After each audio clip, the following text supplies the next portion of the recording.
J'ai la grande joie d'annoncer que le lauréat 2022 du prix de la liberté intérieure est attribué à Patrick Goujon pour prière de ne pas abuser.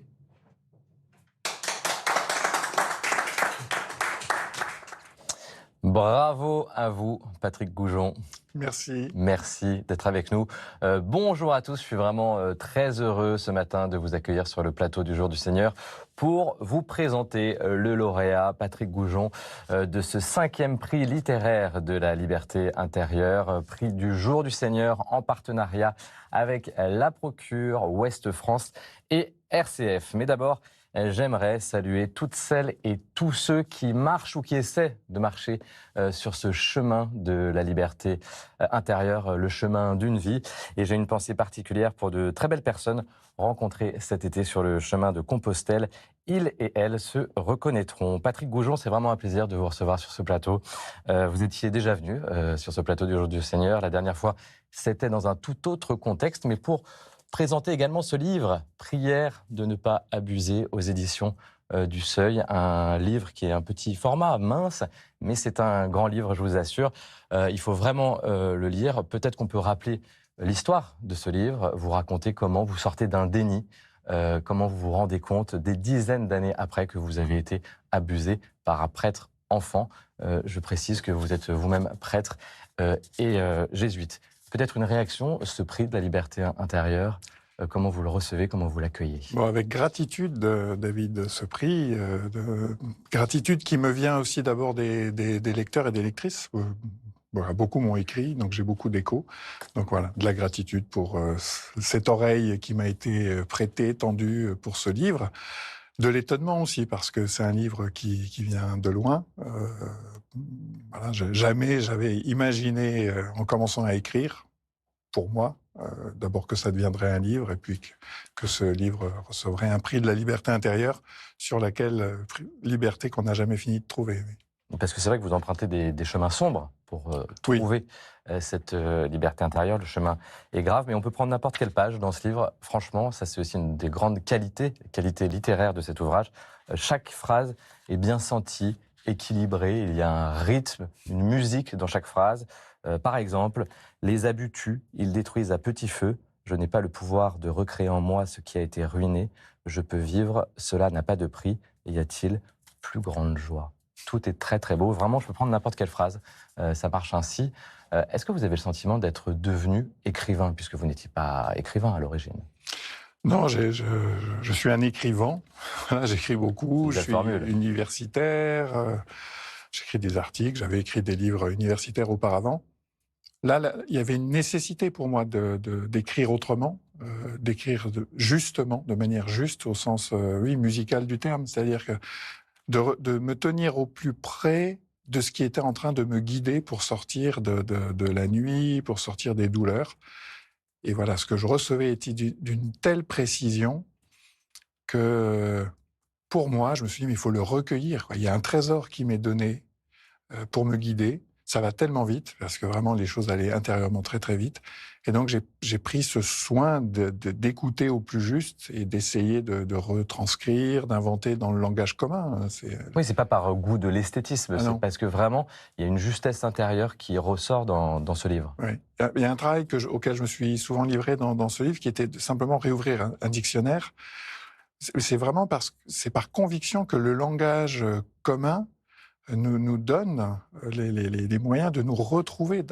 Chaque expérience de chacun est singulière, mais les mots communs permettent d'abord de se lire, de se comprendre, de comprendre ce qui nous est arrivé et de pouvoir l'exprimer à d'autres. D'où l'importance d'employer les mots dans leur juste signification.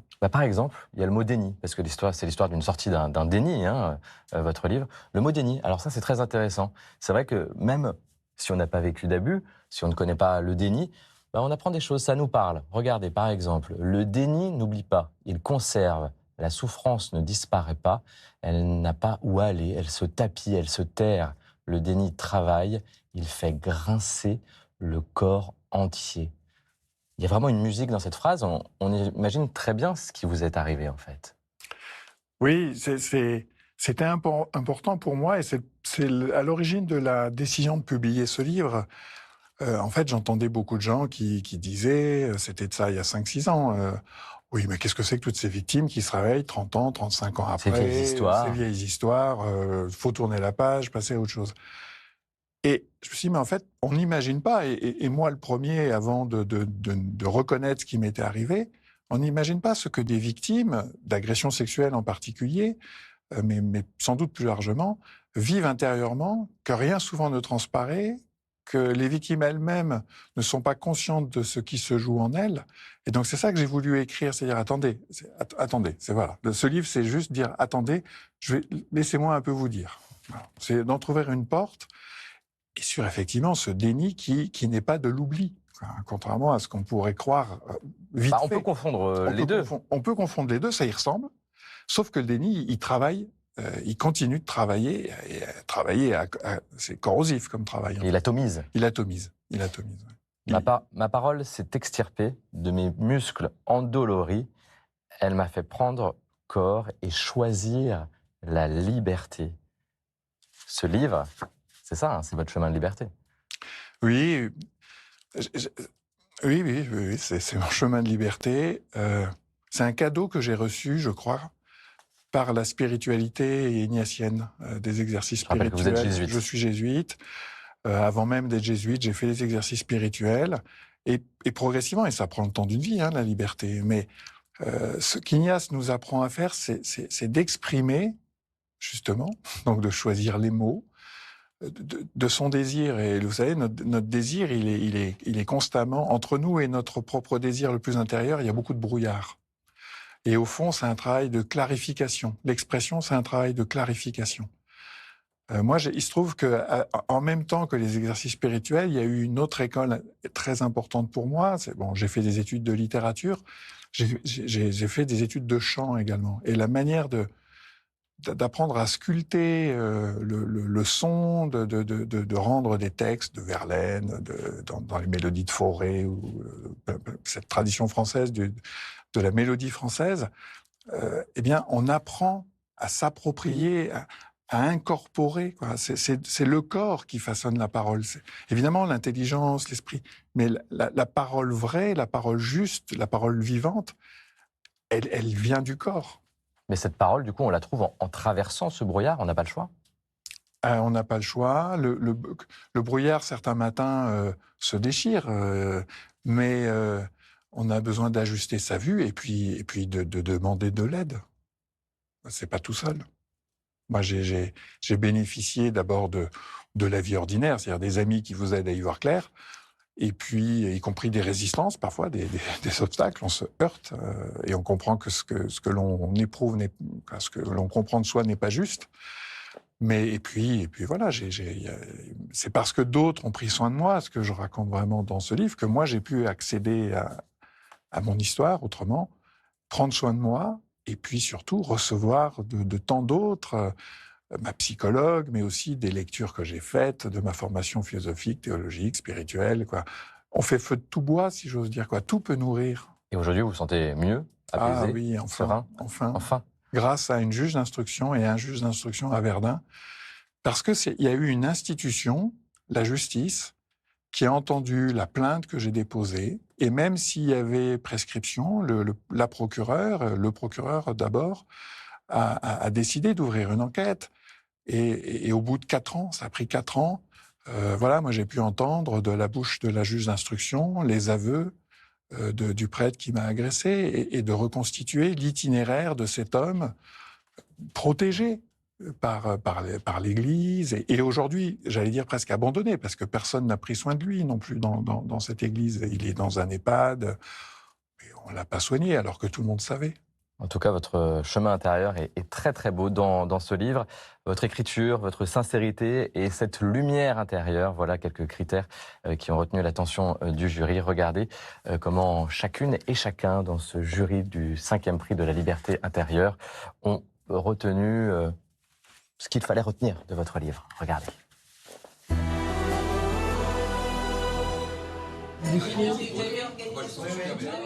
On passe au goujon, ça vous va ? Qui se lance ? Je voudrais juste lire ce petit passage. Ma rage. Il s'en faudrait de peu que je n'en parle pas. J'en ai honte parce qu'elle me lacère et me déporte loin de l'homme pacifié que je voudrais être. Elle est là, comme une lave en fusion. Ces éruptions me font souffrir. C'est un cri, ce livre. Et je trouve ça surpuissant. Et je trouve ça particulièrement... Il dit tout, en fait. Hein. Et de la culpabilité, de la victime, et de... Enfin, voilà, pourquoi j'ai pas parlé, pourquoi. La force de ce témoignage-là, c'est que c'est un prêtre, en fait. C'est ça qui fait la vraie différence par rapport à d'autres témoignages. Que ce soit un prêtre qui l'écrive et que cette expérience traumatisante-là ne l'ait pas détournée du chemin de la prêtrise. Ça, j'ai trouvé que c'était fort, en fait. C'est un cri libérateur qui pourrait aussi remettre en cause sa foi. Il y a tout un passage où il dit, le policier me dit, mais comment, après ce qui vous est arrivé, comment est-ce que vous avez pu devenir prêtre? Et il répond, c'est parce que je crois en Dieu. Moi, j'ai été vraiment séduite par l'écriture. J'ai absolument adoré le ton. Je sais même pas si justesse est le mot. Je trouve qu'il y a une dignité dans sa lutte qui est énorme. Et en fait, par rapport à la liberté, je trouve que c'est vertigineux parce que, voilà, il se dit, est-ce que tous mes choix que j'ai faits jusqu'à présent, qu'est-ce qui valent? Est-ce que j'ai été libre dans le fait de choisir cette vie-là? Et le chemin qu'il fait pour rechoisir la liberté, pour rechoisir l'amour, pour rechoisir d'aimer, pour rechoisir sa vie, parce que c'est vertigineux. Il se dit, mais dans quelle mesure le choix que j'ai fait, par exemple, du célibat n'est pas surdéterminé par tout ça? Et il va rechoisir ça. On a été marqué par le style incisif, dépouillé et en même temps très puissant de l'écriture, donc de Patrick Goujon. Et on a été tous marqués par ce livre. Enfin, ce que j'aime, moi, c'est que c'est un témoignage qui affleure des ténèbres. C'est-à-dire, c'est un homme qui a traversé les ténèbres. Et la lumière qui perce, c'est pas une lumière comme dans certains livres à l'eau de rose. Voilà, c'est une lumière qui a traversé les ténèbres et qui vient des profondeurs, du désespoir. Et il a continué son chemin vers Dieu en disant, mais j'aime mon ministère et c'est pas ça qui m'empêchera de me séparer de Dieu. Donc ça m'a vraiment persuadée que ce livre était d'une grande qualité. J'ai été heureuse d'abord de participer et de voter pour lui. Prière de ne pas abuser. Voilà, le lauréat de Patrick Goujon, le prière de ne pas abuser au seuil, lauréat de cette 5e édition du prix de la liberté intérieure. Patrick, comment vous réagissez à ce qu'on vient d'entendre? Ce que disent les membres du jury sur votre livre? C'est très saisissant d'entendre parler de ce livre qui est quand même une partie de ma vie. Ce que j'entendais, c'est ce que dit le jury, c'est vraiment ce qui pour moi se trouve dans les psaumes. C'est-à-dire les psaumes, là je relisais le psaume 12 ce matin dans la prière, qui commence, c'est un cri qui pourrait passer pour d'impatience. On s'adresse à Dieu en disant, mais jusqu'à quand? Combien de temps encore, Seigneur, vas-tu? Et puis, c'est un psaume très bref, 6 vers, 6 versets. Et puis le dernier verset, c'est « Moi, je prends appui sur le Seigneur ». C'est sans raison, en fait. Hein. Et c'est-à-dire qu'à l'intérieur même du cri qui pourrait passer pour de l'impatience, mais qui est simplement un essoufflement vital, c'est-à-dire on est à bout de souffle.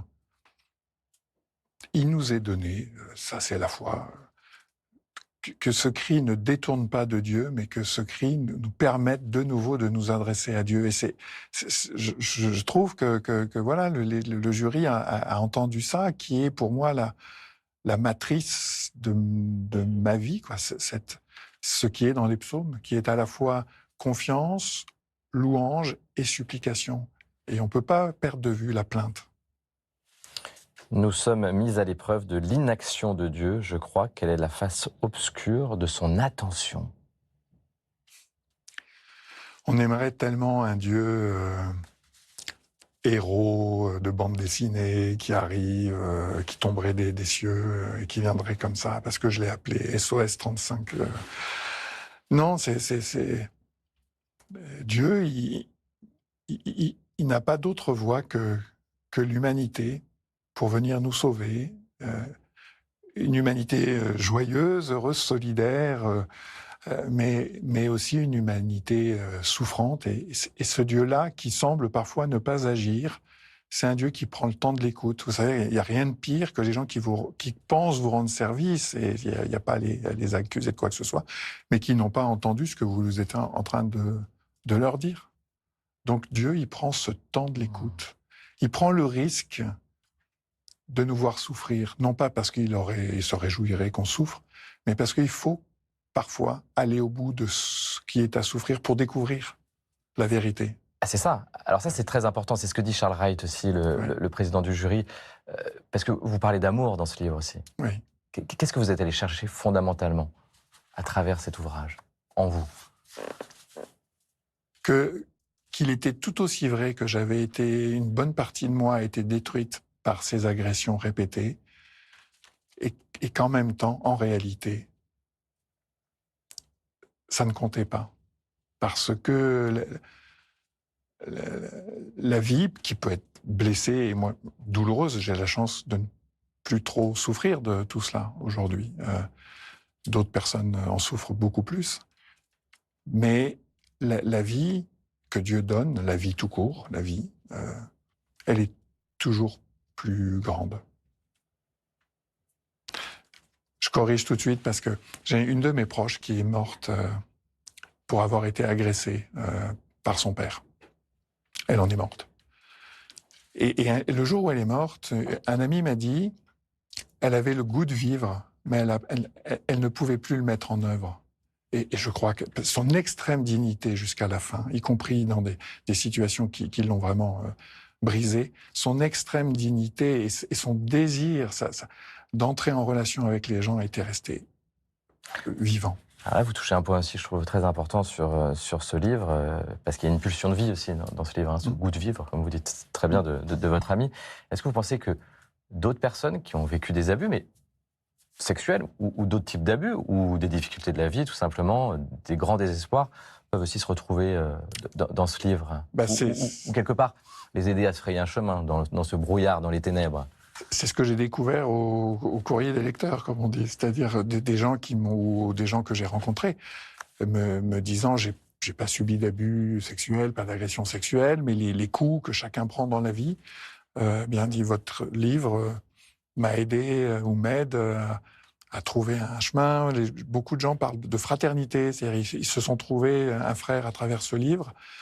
Bon, je suis le premier surpris à m'en réjouir, au fond, parce que si on peut s'apporter ça les uns aux autres, du soutien dans ce qui de la vie est difficile, c'est super. C'est super. Alors après, le risque, c'est peut-être aussi de se laisser enfermer là-dedans pour vous, ou de porter ce poids-là qui est peut-être un peu lourd aussi par la suite, puisqu'il y a déjà votre histoire, et si en plus vous devez porter l'histoire d'autres personnes, est-ce que ça, c'est pas aussi un petit peu difficile? Il est certain qu'il faut pas. On n'est pas le bon samaritain de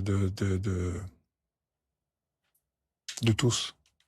C'est ça qui est fabuleux dans les Écritures, c'est que, et Mère Teresa disait cela, dit, quand je vois un pauvre dans la rue, je m'occupe du pauvre que je vois et pas de tous les autres.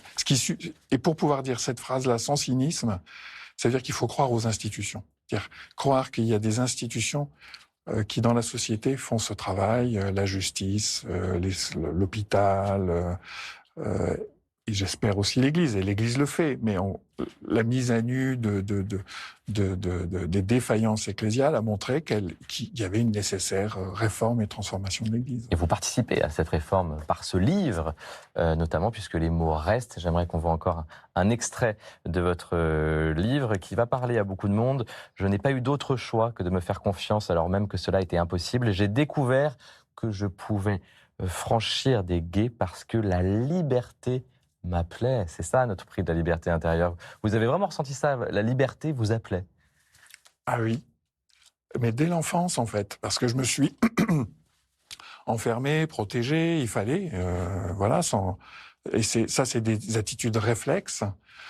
Mes parents m'encourageaient mais ne m'ont jamais forcé à avoir des activités, etc. Et quand je voyais des opportunités d'aller vers ce que j'aimais, la musique, des études, peu importe, des amitiés, alors même que j'en avais peur, je me suis dit non, là il y a un appel d'air, et vas-y, même si tu as peur.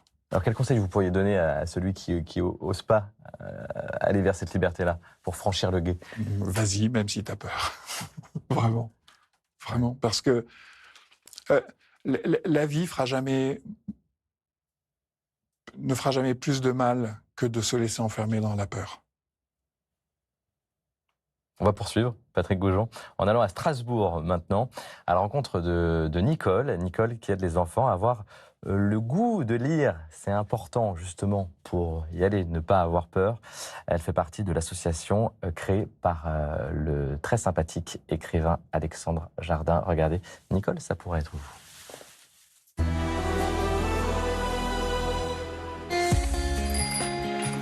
Je suis Nicole Grucker, puéricultrice à la retraite et depuis 7 ans, je suis bénévole à l'association Lire et faire lire. Je lis à des enfants pour les inciter à aimer la lecture. Je lis le texte qui se trouve au dos des images. C'est une véritable maison de poupée. Dans la marmite de droite, pour enrichir le vocabulaire, pour capter leur attention et pour les faire rêver aussi.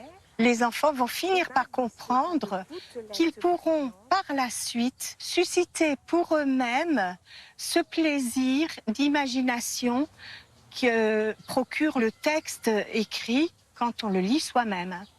J'ai toujours aimé lire et quand j'étais enfant, à la lampe de poche, j'étais sous l'oreiller et la couverture et je lisais jusqu'à point d'heure. Oh, quel plaisir pour moi!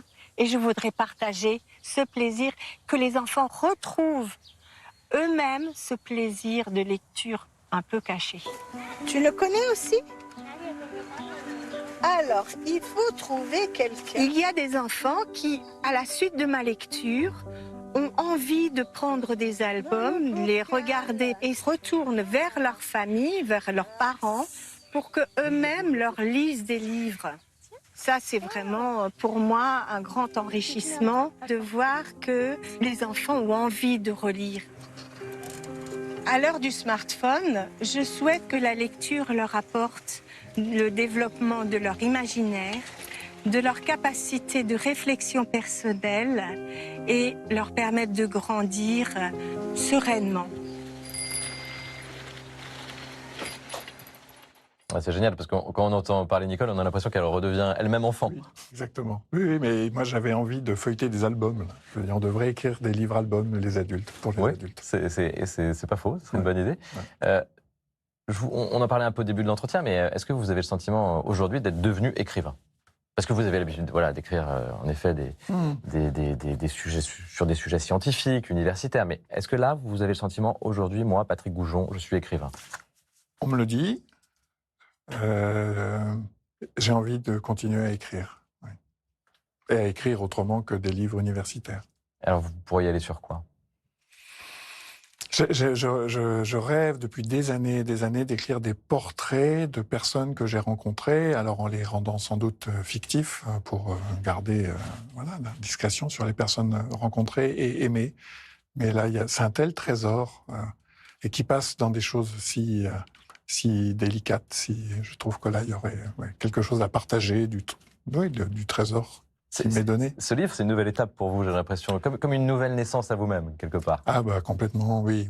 Et puis, je crois que ça a libéré mon écriture aussi, parce que l'écriture universitaire, c'est une écriture qui obéit à des règles et très contrainte, en fait. Et là, alors, même s'il y a une immense attention à la langue, il y a quelque chose de beaucoup plus détendu et apaisé dans l'écriture, et un bonheur, en fait, d'écrire, un bonheur de chanter dans l'écriture, même si c'est un chant sombre, peut-être, mais je crois c'est vraiment le chant de la vie. Oui. Le chant de la vie. Merci Patrick Goujon. Et pour ceux qui seraient à Lourdes prochainement pour le pèlerinage du Rosaire, eh bien ils pourront vous rencontrer le jeudi 6 et le vendredi 7 octobre pour dédicacer votre livre « Prière de ne pas abuser » aux éditions du Seuil. Et cette séance de dédicace aura lieu dans l'hémicycle à la librairie du Sanctuaire. Merci encore Patrick Goujon d'avoir été avec nous. Vous restez avec nous. L'émission n'est pas terminée. Nous allons continuer à parler de culture, pas de livres, mais de culture avec Constance de Bonaventure. Bonjour. Bonjour David. Bonjour. Quelle joie de vous voir. Pour votre prix. Merci Constance. On va donc quitter un peu le livre, Constance, ce matin avec une expo. On part tout de suite à Évian, vous nous emmenez rêver grâce à de magnifiques dessins. Le rêve, le rêve. Voilà, alors c'est une très belle exposition qui met en avant des dessins qui étaient restés jusque-là dans les réserves du musée d'Orsay en raison de leur grande fragilité. Alors ce sont des dessins qui ont été réalisés dans la seconde moitié du 19e siècle par des peintres plus ou moins connus. On retiendra Gustave Doré, que vous voyez à l'image, Toulouse-Lautrec ou encore Pierre Bonnard. Et alors tous ces dessins ont en commun d'évoquer le rêve, mais le rêve au sens large, c'est-à-dire la vie intérieure, le dépassement du visible. Ça se passe dans le magnifique Palais Lumière à Évian que vous allez tout de suite découvrir sur ces images.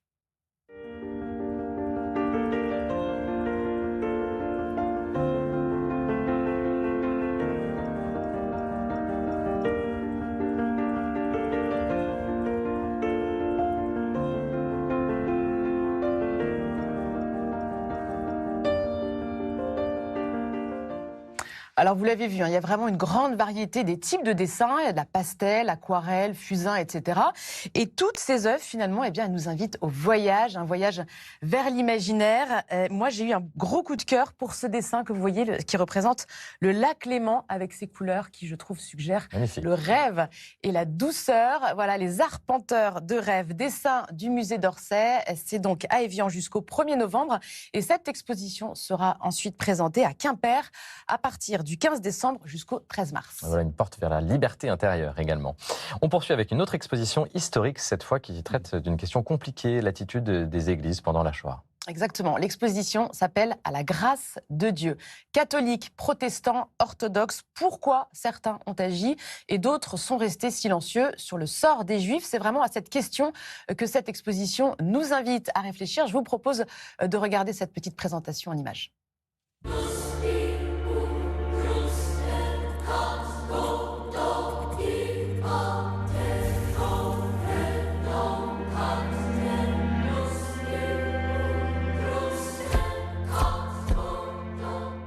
Alors, ce qui fait la force et la richesse de cette exposition, c'est la quantité et la variété d'archives inédites qui sont présentées. Il y a des archives qui viennent des fonds du Vatican, de l'Église réformée ou encore de congrégations diverses. Alors, on trouve des lettres d'évêques, des lettres de pasteurs, des photos, des articles de presse, de journaux publiés clandestinement. Et alors, le message qu'on retient de tout ça, et c'est ce que j'ai vraiment trouvé intéressant, eh bien, c'est que derrière ces églises, il y avait des hommes et des femmes avec leurs forces et leurs faiblesses. Et puis, donc, une pluralité de comportements, protestation, silence, entraide, complicité. À découvrir donc dans cette exposition au Mémorial de la Shoah à Paris, et c'est jusqu'au 26 février. Patrick Goujon, une rapide réaction peut-être sur cette recherche de vérité à la grâce de Dieu. C'est magnifique parce que ça fait entendre qu'en fait, contrairement à ce qu'on voudrait nous faire croire, l'Église ne parle pas d'une voix unanime, et heureusement. Parce que là, c'est bien parce qu'il y a eu des voix plurielles, des voix discordantes, que certains, dans les églises, ont pu prendre soin des Juifs persécutés. La pluralité. Essentiel. C'est aussi la vérité. Oui. Direction la Belgique, Constance, où nous allons célébrer la messe d'ici quelques instants. La Belgique, on aime la Belgique. Oui, dans l'église Saint-Martin à Auru, qui se trouve dans le diocèse de Tournai, une ville proche de la frontière française. Alors, c'est une région qui a conservé beaucoup d'églises romanes, la partie de la Wallonie sans doute la plus chargée en histoire. Alors, Saint-Martin appartient au roman primitif. Ses fondations remontent au XIe siècle. Elles sont typiques, en pierre massive. Le chœur que vous voyez est beaucoup plus récent. C'est un chœur gothique, carré et cubique avec un autel en pierre. Et on va s'arrêter sur ce magnifique retable de la fin du XVe siècle qui représente le miracle de Saint-Hubert. Saint-Hubert qui reconnaît la figure du Christ dans ce cerf. C'est un travail de sculpture extrêmement précis, fouillé et très vivant. On a vraiment l'impression d'avoir une tapisserie sous les yeux, sauf que c'est de la pierre. Un bel hommage à Saint-Hubert qui est largement vénéré dans la Belgique wallonne. Vous avez le sens de la formule, Constance. Merci à vous, à dimanche prochain. Merci Patrick Goujon. Je rappelle que vous êtes le lauréat de notre prix de la liberté intérieure, prière de ne pas abuser, aux éditions du Seuil, prix de la liberté intérieure du Jour du Seigneur en partenariat avec la Procure RCF et Ouest France.